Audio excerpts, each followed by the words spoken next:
Good morning. We are extremely pleased that you are here. It is good to come together for the purpose of co-creating. Do you agree? Yes. You are knowing what you are wanting? Yes. We are eager to talk with you about anything that is important to you. There is nothing that is off limits. There is nothing that is inappropriate.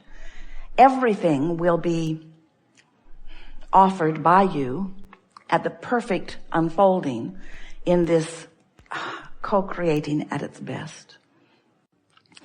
So we've been talking to you about how you are more than this physical body. You are source energy. You were source energy before you came into this physical body. And even though you're focused in this personality, the larger part of you is still non-physical energy to which you have constant access. Non-physical consciousness to which you have constant access. Non-physical awareness to which you have constant awareness.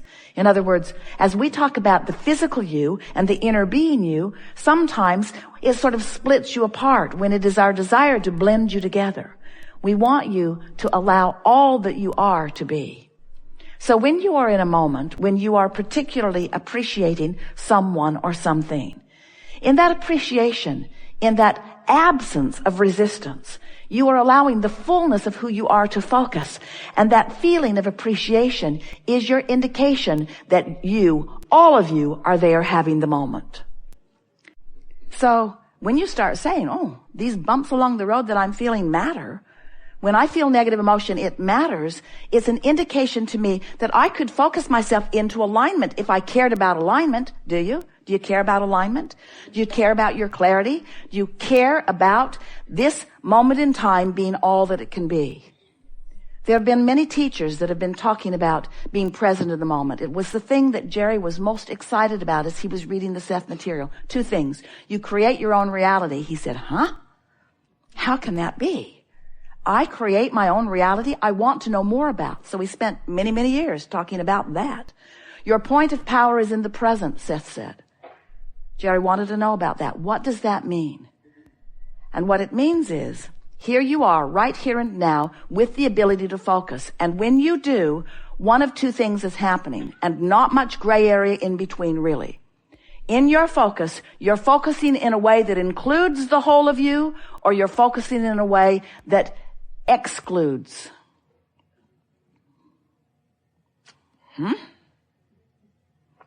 I thought you said that there was no exclusion in this universe.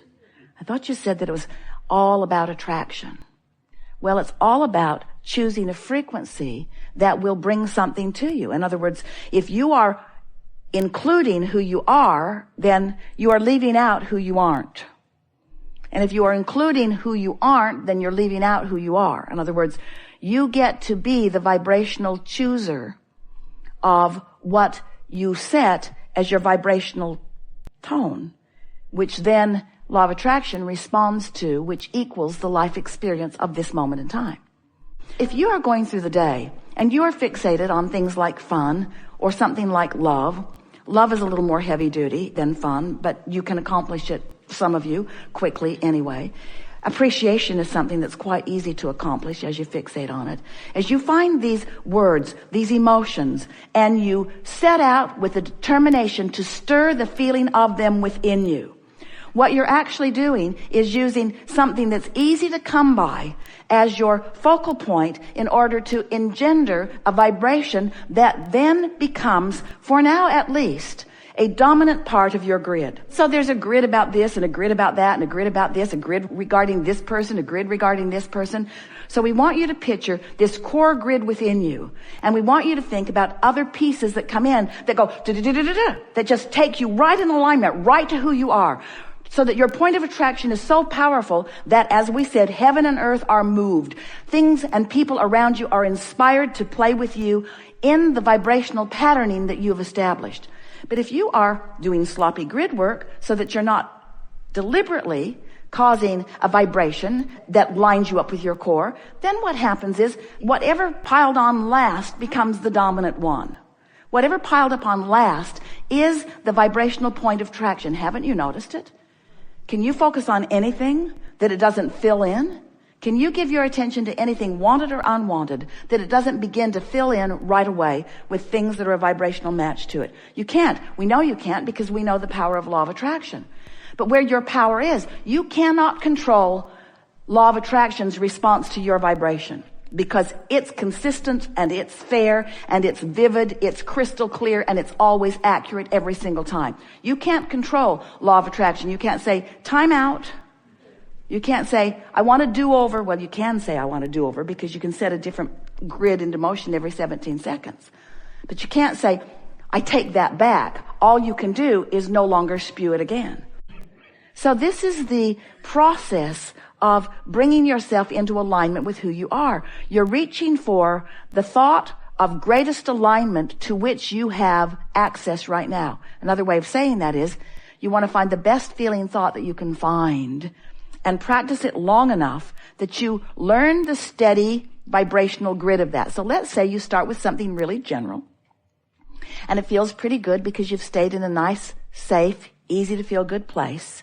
And you focus there, and then law of attraction brings you more things like it until something comes that challenges that belief. What happens to your emotion when something comes that challenges your belief? You feel those bumps on the side of the road. You feel some wariness. You feel some concern. You feel some doubt. You feel some guilt. You feel some self-criticism. You feel something that doesn't feel so good. So then what do you do? What would be the wise thing to do? Do you plow ahead? Do you dig in? Do you condemn your stupidity and make it happen anyway? Do you wrestle it to the ground? Do you try to make them behave even though they clearly have no intention of doing so? Or do you step back into the place as quickly as you can that felt good right before it didn't feel good? Doesn't that seem logical? Now, you could change the subject altogether and you'd feel a little better, but you have to remember you're leaving your grid on every subject right where you last left it. So every time you reintroduce the subject and you take it to a little better feeling place, what you do is you open to more specifics on that subject. And the more specifics you open to, the more powerful your creation. But even more than that, the more specifics you open to while you're in alignment, the more powerful and worthy and loved and blessed you feel. When you are feeling love towards someone or something, that feeling of love is your indication that in the absence of resistance caused by the clarity of your focus, that you are allowing the wholeness of who you are to be pointed and focused in that moment. And that love that you feel, that sometimes is overwhelming enough that tears stream down your face, it feels so good, is your indication that in that moment, the whole of you is focused, you see. When you see children squealing and running and feeling the fun of their world, exploring and wanting to participate in this and that and this and that and this and that, it is your view, it is your awareness, it is your opportunity to see source flowing through a physical being, unrestricted, untethered, unhindered by the troubling pieces of resistance that you pick up along your physical trail. So then you come here to play with us, and we remind you that you are more than you see, and you look around and you say, yes, surely that must be true. And then we explain to you that the source within you is within you, but not just within you. You, right there, clear thought, clear motion, clear impulse. And you say, yeah, I get that. Yeah, I get that. And then you have a moment where your heart is so full that you think you can't contain it, or your mind is so clear that you feel the brilliance of that which you are in the moment, or your love is so great that you think you cannot find enough words to express it to whoever or whatever it is you're focused upon. It is those moments that you really know the depth and breadth and truth of what we are speaking here. Because words don't teach at all, do they? You have to have the life experience. And friends, you have to have the contrasting life experience. Because if you did not have a moment where you had pinched yourself off from the fullness and freshness of that love and insight and clarity and brilliance and infinite intelligence, if you did not have the opportunity to deprive yourself of it, you would not have the opportunity to know it when you were not depriving yourself of it. In other words, that focus is necessary in all things. Those moments are the moments when somehow, some way, you've managed to focus in a way where you've stopped doing that thing you do, which holds you back from all that you are. And that's sort of a screwy way of explaining it to you, isn't it? When you no longer do that thing you do, then you'll be able to do that thing you really want to do, that thing you were doing before you came into this physical body, that thing you were born to do, that thing you always want to do. You want to do that thing you do, but you've got to stop doing that thing you do in order to do that thing you do. And the thing that we want you to no longer do, which sounds backwards and not really Abraham-like, that thing we want you to no longer do is to stop doing that thing that you do, which is fussing and worrying about things that you can't do anything about. We want you to give up control of the uncontrollable. And we would like you to accept that everything is uncontrollable when you are talking about manifestation. Those manifestations are uncontrollable to you because they are controlled by law of attraction. So when you decide that you're going to control circumstances and events, when you decide you're going to control your government or control anyone, it's so nice when you start recognizing consciously the vibrational formation even before it is a manifestation. So now we want to talk about what is a manifestation. Is a manifestation a materialization? In other words, does the money have to show up? Does the person have to show up? Does the condition have to change? Does the work have to show up? What is the manifestation? And we want to get you to stretch just a little bit with us into the vibrational understanding. Because everything that you want, no matter what it is, whether it's a material object or a relationship or a bodily condition, a circumstance, an event, everything that you want without exception is because you want the feeling that you believe you will have, the good feeling that you believe that you will have in the having of that materialization. And we are not for a moment trying to talk you out of or guide you around or slow you down from your manifestations. This is a physical world you've come forth to manifest. This leading edge time-space reality where all of us are focused right here out on the leading edge with you is for manifestation. And we want you to know that because we can see the materialization of that which you are reaching for, when you tune to that which is us, you will be able to see it too. It's a fine line for so many of you because you say, I don't just want the essence of it. I want it. I just don't want the feeling of it. I want to have it so that I can have a feeling response to it. And we say, there's the rub for you right there. You want the manifestation or the materialization so that you can have a response to it. And we want you to figure out how to have the response to what we are already knowing, a response to what we are already seeing, a response to the reality that you've already created. And once you are having the feeling response to the vibrational version of it, the manifested, actualized version of it must appear to you. Because in this leading edge environment, that's the only difference, friends, between the leading edge and the not the leading edge. The leading edge is where stuff manifests. Do you get it?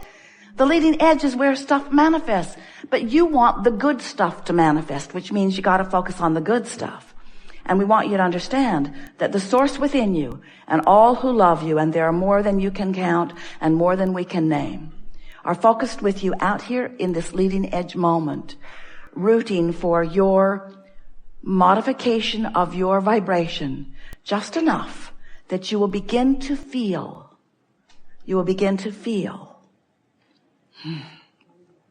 You will begin to feel the manifestation forming, and you will take satisfaction from it even before you're able to see it, hear it, smell it, taste it, touch it. That's really the key. Your emotions are all about feeling, aren't they? When you talk about emotions, aren't you talking about feelings? We are. When we talk about your emotions, we're talking about your feelings, you see. So that's one of the things that makes it really, really wonderful when you're able to rendezvous with someone like Abraham, or in Esther's case, someone like Jerry, who has reemerged into non-physical, who has only a pure positive grid going. When you hook up with someone like that, the dynamics of your experience become much more powerful. Does that make sense to you?